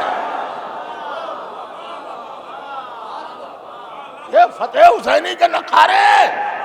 اذانیں کہتی ہیں حسین جیت گئے، حسین جیت گئے. اب قبلہ تشریف لے آئے ورنہ میں وضاحت کر دیتا. آپ بیٹھے یہاں ہیں قبلہ کی موجودگی میں، چونکہ ایک مرجع کے ایک عالم کے آپ وکیل ہیں، ان کی موجودگی میں ایک بات کہہ رہا ہوں کہ 24 گھنٹے میں ایک سیکنڈ بھی ایسا نہیں ہوتا ہے جہاں دنیا کے کسی نہ کسی گوشے میں اذان نہ ہو رہی ہے، بس اتنا کافی ہے۔ اس کا مطلب حسین کے جیت کا اعلان ہر سیکنڈ پہ ہو رہا ہے، حسین جیت گئے، یہ اذانیں نہیں ہیں۔ اور قبلہ یہ بھی کتاب کا ہے، جہاں پر آوازیں اذان نہیں پہنچتی، اذانوں کی صدا نہیں پہنچتی، وہاں بھی ہائے حسین کی صدا ہے، بس۔ اور ہمارے لیے تو سمجھنا اس بات سے کافی ہے کہ جب امام سجاد نے شام کے دربار میں خطبہ دیا، بڑا عجیب منظر تھا، امام اور منبر۔ ظاہر سی بات ہے، منبر کا وارث تو امام ہی ہے، جس کے ہاتھوں میں ہتکڑیاں ہوں، پیروں میں بیڑیاں ہوں، گلے میں توقے خاردار ہیں۔ آپ سوچئے کیا وہ کچھ بول پائے گا؟ میں ایک چھوٹا سا نمونہ آپ کی خدمت میں دے دوں کہ الوداع جمعے کو، الوداع جمعہ جو تو شام کو ہمیں ایسا محسوس ہو رہا تھا کہ ہم نماز پڑھا پائیں گے کہ نہیں پڑھا پائیں گے، کیونکہ جمعے سے پہلے خطبہ دیا، جمعہ پڑھایا، پھر مجلسیں کئی تھی وہ پڑھی، تو شام تلک ایسا لگتا تھا کہ جیسے حلق میں کانٹے پڑ گئے۔ آپ کبھی سوچئے یہ کتنے دن کے پیاسے ہیں؟ حساس دل سمجھے گا، ہمیں نہیں معلوم۔ جیسے کہ ڈاکٹر انیتا رائے نے شہزادی زینب کا خطبہ لکھا، اس میں کہا مسلمان یہ کہتے ہیں کہ حسین 7ویں محرم سے پیاسے تھے، 3 دن کے پیاسے، کہا نہیں۔ اس نے کہا میں ریسرچ کر کے کہہ رہی ہوں کہ مولا حسین، دیکھیں انیتا رائے ایک ہندو عورت لندن میں رہتی تھی، اس نے شہزادی زینب پر کتاب لکھی ہے اور مولا علی پر لکھی ہے، غیر مسلم۔ اس نے کہا کہ ہمارے مسلمان لوگ یہ کہتے ہیں کہ مولا حسین 3 دن کے پیاسے، مگر وہ کہتی نہیں، غور تو کر لو، حسین 3 دن کے پیاسے نہیں تھے، حسین 4 دن کے پیاسے تھے۔ وہ کہتی تم خود سوچو، تم ہی کہتے ہو تمہاری کتابوں میں ہے کہ 7ویں محرم سے مولا حسین پیاسے تھے، تو کہا 7ویں محرم، پھر یہ 8ویں محرم، پھر یہ 9ویں محرم، اور بھی 10ویں کو عصر کے وقت حسین کی شہادت ہوئی، تو حسین 3 دن کے پیاسے نہیں تھے، حسین 4 دن کے پیاسے تھے، حسین 4 دن کے پیاسے تھے۔ اسی لیے کسی نے کہا یا ابا عبداللہ، آپ جب بات کرتے ہیں تو منہ سے دھواں کیوں نکلتا ہے؟ کہا میرا کلیجہ اندر سے بھنا جا رہا ہے، میرا کلیجہ اندر سے بھنا جا رہا ہے۔ عزیزو ایک جملہ اور ہے، آپ کی مرضی ہے کہ اس مصائب کے جملے کو کیسے سنیں گے۔ امام حسین نے، مولا حسین نے، کربلا کے بیکس نے چند موقع پر کچھ منظر دکھائے ہیں، چند موقع پر کچھ منظر دکھائے ہیں۔ کون سا منظر؟ جب سب شہید ہو گئے، ایک 6 مہینے کا بچہ، اس پر بھی ہرملا کا تیر چل گیا، تو اب حسین نے کیا کیا؟ اس بچے کو لیا اور ایک بار آواز دی، اے میرے شیعو، ارے میرے شیعو۔ دیکھیے کیسے یاد کیا، کاش تم روز عاشوراء کربلا میں ہوتے تو دیکھتے کہ میں اپنے لال کے لیے کس طرح پانی مانگ رہا، میں اپنے لال کے لیے کس طرح پانی مانگ رہا تھا، مگر دشمنوں نے تیر سے پیاس بجھائی۔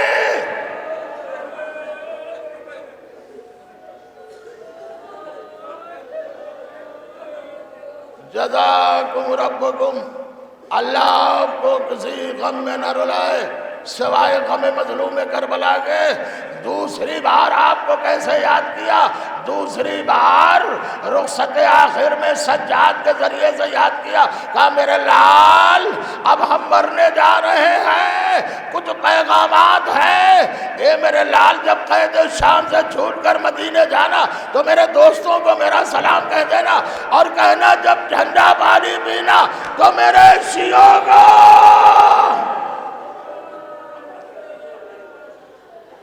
اے میرے شیعوں جب ٹھنڈا پانی پینا حسین کے پیاس کو یاد کر لینا۔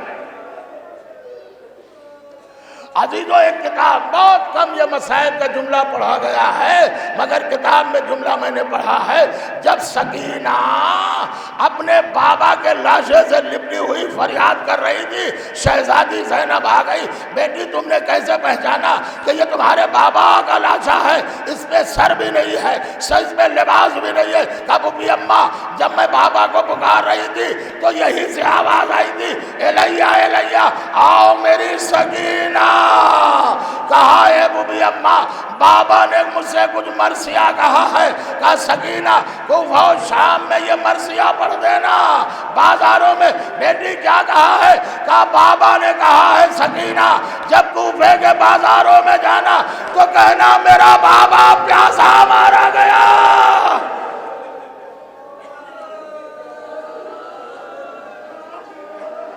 میرا بابا پیاسا مارا گیا۔ جزاکم ربکم۔ حاضر جو ایک سلام اور ہے، میں مجلس تمام کر رہا ہوں۔ شہزادی فاطمہ زہرا کی تمام وصیتیں ہیں، وہ آپ سنتے رہتے ہیں، میں ایک وصیت کا جملہ عرض کروں گا، کتاب میں موجود ہے۔ شہزادی نے یہ بھی کہا کہ اے ابوالحسن میری ان اولادوں کو سلام کہہ دینا جو قیامت تک کے میری اولادیں آنے والی ہے، نسل سادات میں جو میری اولادیں آنے والی ہے انہیں زہرا کا سلام کہہ دینا۔ ہائے سلام دونوں ہی نے کہا ہے، آخر وقت مادر حسین۔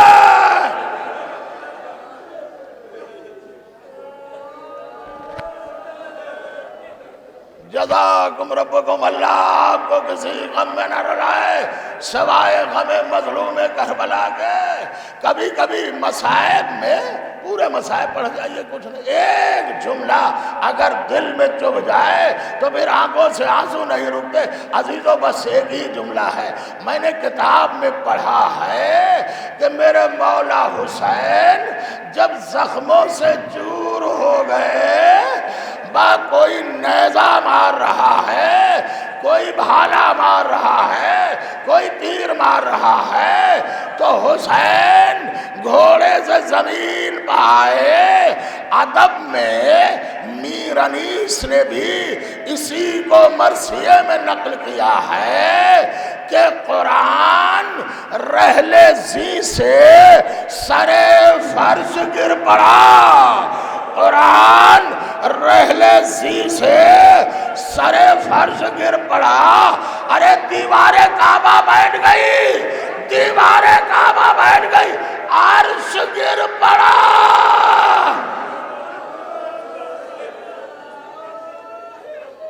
دیوار کعبہ بیٹھ گئی، عرش گر پڑا۔ ہاں شاید منظر آپ کو یاد آیا ہو، مصائب تو سنے ہوں گے، میں نے پڑھا ہے کہ جب مولا علی کا جنازہ اٹھا تو کیا وصیت کی تھی؟ جہاں بہت وصیت ہے وہاں ایک وصیت یہ بھی تھی، میرے لال حسن و حسین ہے، محمد حنفیہ ہے، عباس علمدار ہے، گھر خاندان کے لوگ ہیں، بھتیجے ہیں، عزیز و اقارب ہے، سچے دوست ہیں۔ آواز دی میرے لال دیکھو جبریل و میکائیل اللہ سے اجازت لے کر میرا جنازہ اٹھانے کے لیے آ گئے ہیں، میرے لال میرا جنازہ وہی اٹھائیں گے۔ کیسے؟ کہا آگے کا حصہ تابوت کا جبریل و میکائیل اٹھائیں گے، پیچھے تم اٹھا لینا، انہیں میری منزل پتہ ہے۔ بعض اداروں سنو گے جبریل و میکائیل آ گئے ہیں اپنے استاد کو کاندھا دینے کے لیے، میں کہوں گا مولا آج انہیں منع کر دیجئے۔ ارے کم سے کم آپ کے 4 بیٹے تو جوان ہیں، حسن و حسین ہے، محمد حنفیہ ہے، عباس ہے، برادر عباس ہے، ہاں آپ کے بھتیجے عبداللہ و مسلم ہے، مولا آج جبریل و میکائیل کو منع کر دو، آپ کے بچے ہیں خاندان والے، لاشا آپ کا اٹھا لیں گے۔ ارے جبریل و میکائیل لاشا اٹھانا ہی ہے تو کربلا میں آ جاؤ حسین۔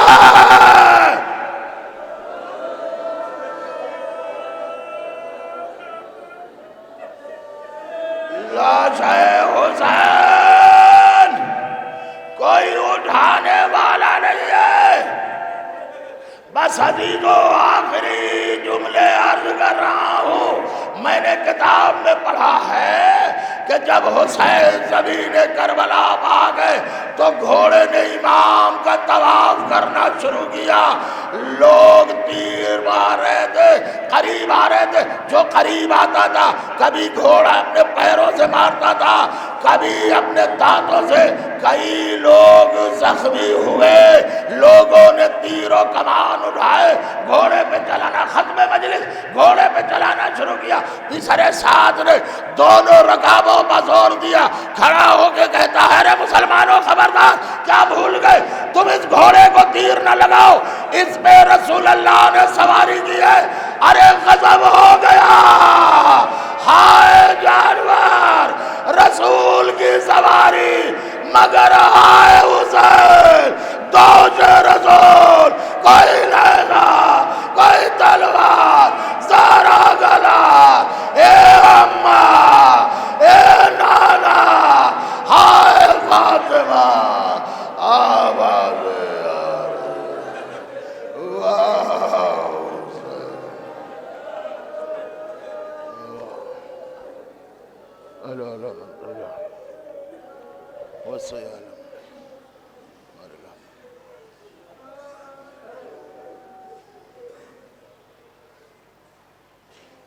یا اللہ تجھے واسطہ محمد آل محمد کا ہمارے اس مختصر سے عبادت کو قبول فرما، جو بیمار ہیں انہیں شفاء کاملہ عطا فرما، جو مومنین مقروض ہیں ان کا قرضہ عطا فرما، جو مومنین حاجت مند ہیں ان سب کی حاجتوں کو پورا فرما۔ پورے دنیا میں جہاں جہاں مومنین و مومنات موجود ہیں جان مال عزت ناموس کی حفاظت فرما، عزائے حسین کو فروغ عطا فرما، دشمنان عزا کو نیست و نابود فرما۔ یا اللہ خصوصی طور پر شیعان شام، شیعان عراق، شیعان ایران، شیعان یمن کی خصوصی طور پر حفاظت فرما۔ یا اللہ یہ جولانی حکومت اور سفیانی حکومت اور دنیا میں جہاں جہاں یہ ظالم حکومتیں ہیں، اسرائیلی حکومتیں، ان سب کو نیست و نابود فرما۔ ہم سب لوگوں کو آل محمد کے راستے پر چلنے کی توفیق عطا فرما۔ حاضرین میں جو مومنین دعا کے لیے ہاتھ اٹھائے ہوئے ان سب کی دعاؤں کو قبول فرما۔ جو مومنین بے روزگار ہیں ان سب کو روزگار عطا فرما، جن مومنین کے روزگار ہیں ان سب کے کاروبار میں ترقی عطا فرما۔ امام زمانہ کے ظہور میں تعجیل فرما، ہم سب کو ان کے انصار میں شمار فرما۔ آپ حضرات سے گزارش ہے کہ آپ حضرات تشریف رکھیں اور ہمارے قبلہ و کعبہ حجت الاسلام مولانا غربی صاحب قبلہ تشریف لائے ہیں، جو ہمارے مرجع وقت آیت اللہ العظمہ سلطانی صاحب کے وکیل ہیں، آپ خطاب فرمائیں گے۔ لہٰذا آپ حضرات سے گزارش ہے کہ آپ تشریف رکھیں۔